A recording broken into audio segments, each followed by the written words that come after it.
Your Steve Jones Show podcast is loading now. The Steve Jones Show podcast is sponsored by Purdy Insurance. Visit Purdy Insurance on Market Street in Sunbury or visit online at purdyinsurance.com. All right. Time now to bring in longtime friend, although he won't claim it, and that is the voice of the Atlanta Falcons, the voice of the ACC Network, Wes Durham. My friend, welcome back. How are you, Steve? Doing great, pal. How about you? I'm good. It's ironic that I'm doing this show today because I'm actually doing my first Notre Dame game with Coach Shrewsbury tomorrow, and I have a couple Notre Dame games coming up, and I saw that Calvin Booth's son is playing at Notre Dame, and I'm just like, how much older do I need to be told I am? No, exactly. Kerry Booth, who obviously had signed here and then, of course, was released. Right, yeah. Was released and then went with Micah to Notre Dame. So when you get a chance, please make sure, because I've texted him a couple times, but just make sure you tell Micah I said hi. And I'm happy to do it, yeah. And Mike Farrelly and all those guys there. Greg Miskinnis. Great guy. Yep.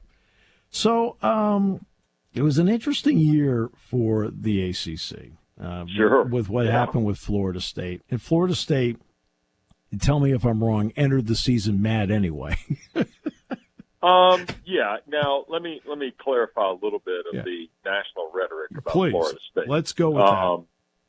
Yeah, because I think what nationally has been played out about Florida State and what reality is a little bit of gray here. The first thing that folks need to know is that Florida State paid Willie Taggart $18 million not to coach anymore. True.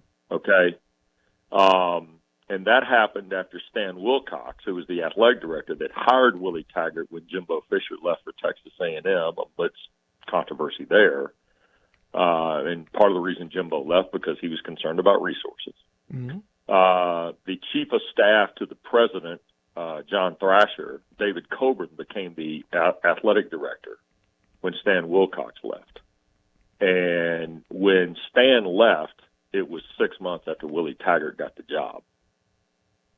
Okay. So Stan kind of may have seen the writing on the wall, if you know what I mean. I got you. So David Coburn takes over as the athletic director, interim athletic director, and he is a politically, as you might imagine, university guy, chief of staff to the president. Yep. So Florida State really didn't do anything resource-wise. They hired Taggart as the football coach. Everything else kind of stayed status quo. Mike Martin retired as baseball. And the reason I'm telling you all this is Florida State turns around out of the pandemic. Michael Alford comes in as the athletic director, and you may have, if you follow the transactions of athletic directors, which is a lot like coaches now. Yeah. Michael Alford was not supposed to be the AD. He was supposed to run Seminole Boosters. Right. Vince Tyree, who was not going to have his contract renewed at Louisville, for 36 hours, they thought he was coming to Florida State. And I tell you all that to tell you that Florida State finds itself in financial straits. And all that's starting to come around as a result of NIL and all the things we have now in our world. And then last August, Florida State decides that, okay, well, we're going to tell people that we're not happy. And look, they've got some gripes, absolutely, and they're right about some and wrong about others. Right. And then they have this unbelievable year, and now all of a sudden they don't get in, and it just refires that engine, if you will. So it's been an interesting fall for Florida State. Mike Norvell, though, amidst all this, Steve, it should be understood how good a job he's done rebuilding Florida State and using the portal efficiently and retaining players and developing players. And remember now, 2 years ago, in 21, he started the season 0-4 with a loss on a Hail Mary to Jacksonville State. Right. Remember that distinctly. And Roddy Jones and I did that game. And so, you know, I think Mike Norvell's turned their football program around, and I think they are a factor, not just this year. I think they're going to continue to be a factor. But, yeah, it's been a frustrating year for Florida State, and I think in some respect now the ACC is seeing kind of its life flash in front of it a little bit, and it's going to be interesting to see how the league reacts going forward, given the landscape of the expanded playoff. Right. Which brings me to the part about the grant of rights. And my point about the grant of rights has been you have to remember the landscape of the situation when everybody signed. Right? Mm-hmm. So there was a lot of logic as to why they did what they did when they did it, including the ACC Network now being a part of this. Mm-hmm. From everything you understand, and I know it's a very simple 5 to 8 page document. I mean, in reality, I haven't found anybody yet who's found a way to get out of it, or at least found a loophole. Have you?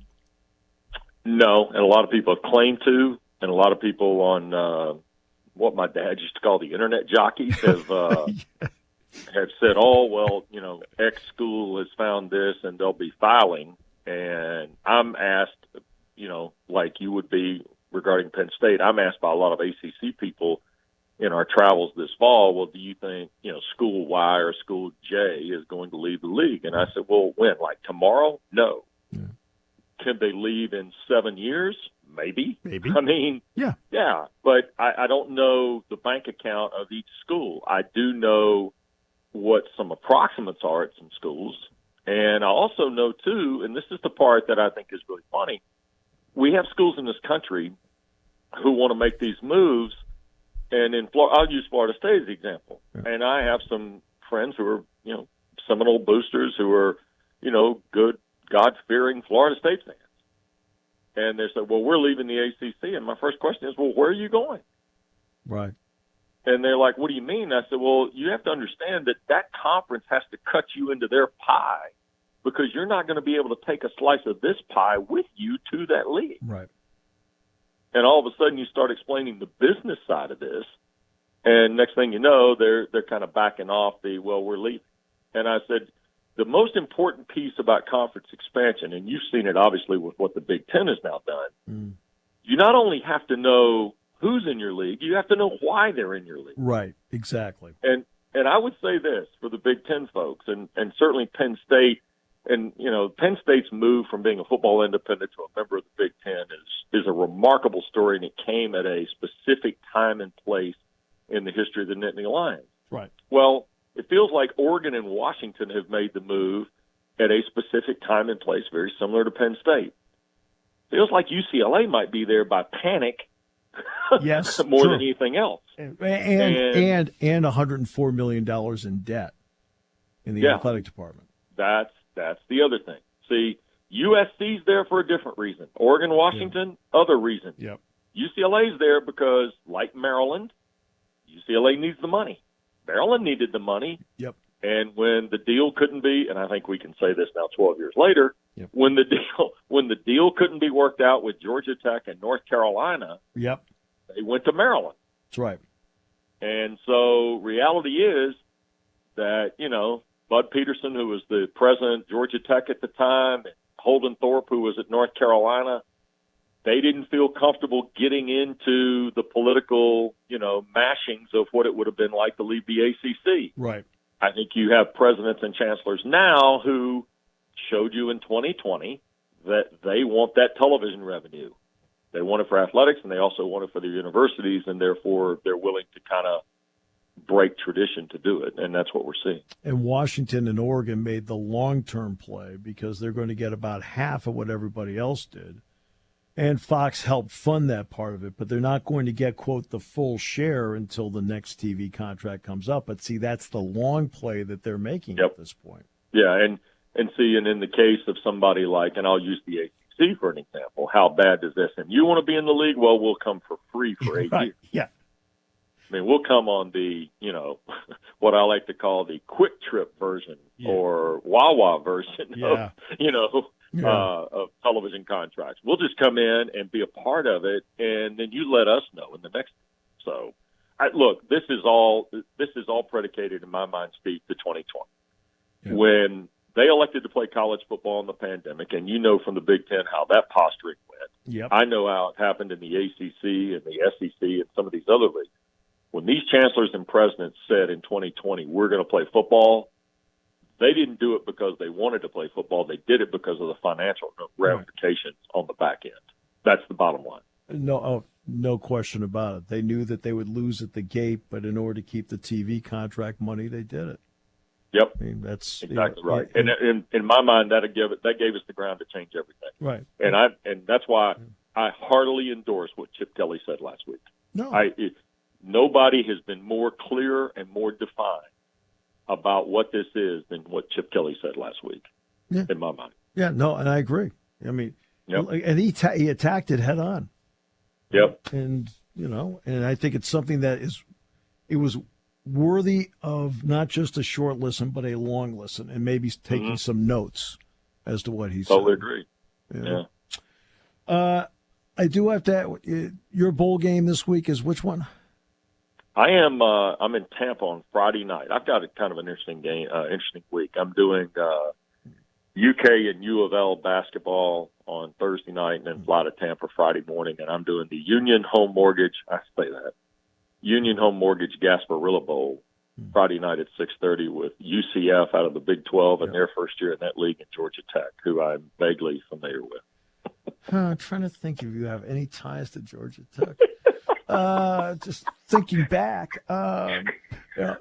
you know what's interesting. Yeah. You know what's interesting about UCF, though. Let's see what you think about this. Everyone talks about Group of Five, and there certainly is going to be an exceptional Group of Five team that can step up. And at some point in this 12-team playoff, they're going to get an upset. Mm-hmm. But you saw UCF, Houston, Cincinnati, and BYU go to the Big 12. Correct. And they were a combined 8-28 in the conference. That's right. That's an interesting sample size, I thought. Yeah, I think that UCF's storyline, and I haven't really dug into Cincinnati, although I think I can look and tell a little bit about that. Yeah. For UCF, I think they've got enough speed in the Big 12. I think this won't be surprising to you. I think the question for UCF became their depth. Yep, no doubt. And in particular on the offensive and defensive line. Isn't that always the issue? That's always the issue. Yeah, but nobody wants to talk about it because it's not skill position sexy and ratings and all that stuff. But the reality is, I think Gus Malzahn, I actually had UCF in Florida 2 years ago in the same game. Yeah. Right after they kind of announced they were going to Big 12. And Gus said then, he said, we might be able to get, this was Florida post Dan Mullen, transitioning to Billy Napier. And I'm not sure Florida was terribly interested to be there, but the idea of what UCF was getting into was fascinating to talk with Gus about, and that reality is kind of come fruition now. Because it's Orlando, because they have 60,000 students, because I think they have plenty of positives in their resource bucket, I think UCF can be a factor in a league that is obviously evolving. Now with the addition of, Utah and Arizona and all the other things here, I'm fascinated by what that league's going to be. But I think they are speed ready. Georgia Tech is one of the faster ACC teams from a skill position offensively. Yep. I think we'll have an entertaining game Friday night. Very entertaining. I have to ask you about the Falcons. I mean, there's been a lot of frustration with them during the course of the year. They're in an interesting division where you actually can make a move. What has been your thought watching it play out this year? I think there's some really interesting dynamics taking place in Atlanta that, I've been blessed to do these games 20 years with Dave Archer, Steve, and every year is different. And people laugh because they say it's the NFL. Well, the roster's changed. Free agency obviously is a factor. But here's the thing about Atlanta. They were so trapped in salary cap jail the last 2 years that this has really been the first year they could fortify kind of what they are and what they want to be. Right. For me, the transition's been interesting because they did a lot of their work in free agency to retool the defense, and they've done a great job there. Yeah. They've drafted well under Terry Fontenot's general managers hat here the last couple of years, and that includes Ebiketie, who's been terrific here and is having a great year. But they elected to use the draft capital on the offensive side. So Drake London's there, Kyle Pitts is there, Bijan Robinson's there. They've done some things in the offensive line this year with Matthew Bergeron out of Syracuse. So it's been that kind of give and take with free agency, but they didn't have any money the last 2 years in free agency. I mean, we were signing guys on the back end of deals and all sorts of other stuff. It feels like they're going to have a similar number to what they've had the last 2 years, but I think there's more to it. Is that encouraging enough to keep fans, hope alive, if you will, for a team that hasn't been in the playoffs since 2016? Yep. I'm not sure. I think that's the real tricky part. And yesterday was just, Desmond Ridder is an accomplished quarterback in the college game, but his pro experience has been really a roller coaster. And now he's got 6 red zone turnovers, including an interception yesterday on a drive that probably would have won the game for him. Yeah, he's 10 touchdowns, 10 picks right now to this point. Yeah, he is. And, he's got all 6 Atlanta red zone turnovers this year. 3 fumbles, 3 interceptions. People will talk about not drafting a running back in the first round. And, of course, Penn State saw that with Saquon Barkley with the Giants as the second overall pick. What was your thought on Robinson being picked out of Texas, and what kind of impact, as time goes, will he have? I think Robinson has a chance to be a game changer, but I think he has to be like anybody else, and I think they're finding this out in New York. I think Barkley is better when he's got a guy who can, come in and take a couple of at-bats for him, right? No doubt. Yeah, and I think that's what the running backs have to be. Derrick Henry's the only guy living out here in the NFL now who's a solo hammer, right? Yep. And they're even using Tajay Spears, but they use Spears in like a third down scenario. But he's a complete change-up. Tyler Algier and Bijan Robinson have worked very well together, but Robinson's not going to run for 1,200 yards this year, and he's not going to catch 70 balls. But what he is going to do is he's impacting the game to allow Drake London to have a 200-yard day practically 2 weeks ago against Tampa, and allow some of these other guys to develop. But Atlanta's got a lot of things now, like I said, with the salary cap availability, that they can now go in and kind of do some more fortifying in this offseason. I expect that's what they'll do. But the big issue in this league, and it shows itself every week, all you got to do is look, is you've got to have day in, day out quarterback. Yep, no doubt. And if you don't, you're not going to be in the mix. I mean, everybody that's in the mix right now has really good quarterback play. Just about everybody. Yeah. And we got a lot of quarterbacks hurt, as everybody knows, but the reality is if you're in the mix, and I watched the team last night play and take apart a team a lot of people thought was going to win the AFC South. Yep. But Lamar Jackson was really good last night and showed you why he's worth the investment. So, no question. Hey, try and make the golf tournament this year. I know, look, I realize that we have to now schedule around the PGA Championship. I realize that. And that's not because he's playing in it, although I think he could qualify. No, I'm not. My game has gone south on me, man. That's because you're spending too much talking about it on the air and not enough time playing it. Let me say this: a lot of people have found out in the last 10 or 12 years. Like all my friends are in the Big Ten who do games. Yeah, and they're like, I know. Like when the ACC Big Ten Challenge went away, I was like, oh, that stinks. And they're like, why are you so upset? I said, well, you don't understand, like all these guys in the Big Ten I know. My daughter just took a job working in Washington for Northwestern University. I can't wait to tell Dave. And you know this because you and I've known each other 1,000 years. Yeah. Meanwhile, I've got like things I cannot speak publicly on about keels, LePay, Fisher, and dolphins. Neither can I. Look, exactly. Yeah, you have to remember. This group, would it be safe to say, is Las Vegas. What happens there stays there. Unbelievable. Right? Am I fair? I want to tell you, nobody, I mean, and my wife understands this, and several of my friends did. Had Georgia Tech gone to the Big Ten, I probably would still be there. Yeah. Because I'd be, like, hanging out with all my friends. Yeah. I mean, all the time. They'd be like, yeah. Because last year, year, like, wouldn't you have been sad to leave the ACC? Sure. But I'd be hanging out with all my buddies. I mean, plus you'd still see Johnny Holiday.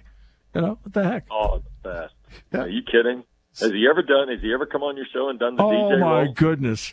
Wax him all the way back, kids. Really? I mean, the stuff he did with Tim Conway, he'd do on the show here. Unbelievable. He's unbelievable. And he's 80. Yeah, he's 80. and he's 80, and he looks like he's 55. And he sounds. And he and Mary Claire 55. Are the sweetest people on the planet. Aren't they? Man. Oh my goodness! He's the best. I love him and Coach Naki in basketball. Yeah, he's got a Strachan. They do an unbelievable job. Johnny and my dad were great friends. Oh, I know. Oh no, Johnny talked about Woody all the time to me. Oh, he's Johnny is sensational. Yeah. And he's got. That's why I want to hang out. I mean, hell, I almost came to Big Ten Media Day one time until I heard there was a big luncheon in the ballroom where they filmed The Fugitive, and I said, "No, the hell with that." No, you're not going to do that. Not in that ballroom. No, I'm not coming in that ballroom. Harrison Ford will chase me Harrison Ford's going to walk in, and all of a sudden he's going to get in a fight in the back corridor. Yeah. At the Hilton Towers. Here we go. Oh man, what am I doing, LePay? That's LePay. LePay's like the gatekeeper on me because, Keels and Dolphin will get you in trouble. Fisher's the ambassador. Yes, that's why your league is great. Yeah, I mean, I don't know how Jerry Allen out at Oregon is going to handle this. I mean, coming in that league. Wait till Jerry goes to that dinner in Chicago at the kickoff. Oh, yeah, Jerry, yeah. I've had Jerry on the show too, so he's great. He's terrific. Good people. This is why we have a good time with us. Like, again, we've known each other as what your estimate was 1,000. Well, let's see. You know what? I'll give you the timeline. Well, it's Marshall. Marshall's the first one, right? Marshall was the first one. We played in the game in Huntington. Vanderbilt. When I was at Vanderbilt. I told people I did a game at Rec Hall. Yes, you Loved did. Rec Hall. Yes. I'll tell you a story about that game later when we get a chance. Rec Hall, awesome, love it. Never been to the Jordan Center. No. And never been to Beaver Stadium. Can you believe this? No. Never been to Beaver Stadium. Never been to Jordan Center. But did a game at Rec Hall. Loved it. and Penn State hasn't legitimately played games in Rec Hall since 1995. So there you go. Oh, yeah. One of these days, you ask me about that Vanderbilt game when you played at Rec Hall. I'll tell you a good story about that. All right. Yeah. Hey, appreciate you. You think we might be getting your booth? Is that true? Yeah, I'll send you a picture. Yeah, it's great. Hey, it's not Miami. You're not going to the Hard Rock, big boy, which is 32 out of 32 in the NFL. Can't believe it's worse. If you haven't heard about the radio booth at the Hard Rock in Miami, wonderful. Well, it makes FedEx Field look like Buckingham Palace. And that's saying something. And on that note, I think the last time I saw you was Clemson last year, right? Clemson a year ago in the ACC Big Ten Challenge. Yeah. So, all right, pal. All right. Call anytime, Steve. You are the best, my man. Thanks so much. Thanks, Wes. Hey, happy holidays to your family, please. Thanks. I appreciate it. Same to you. Be good. All right. Wes Durham.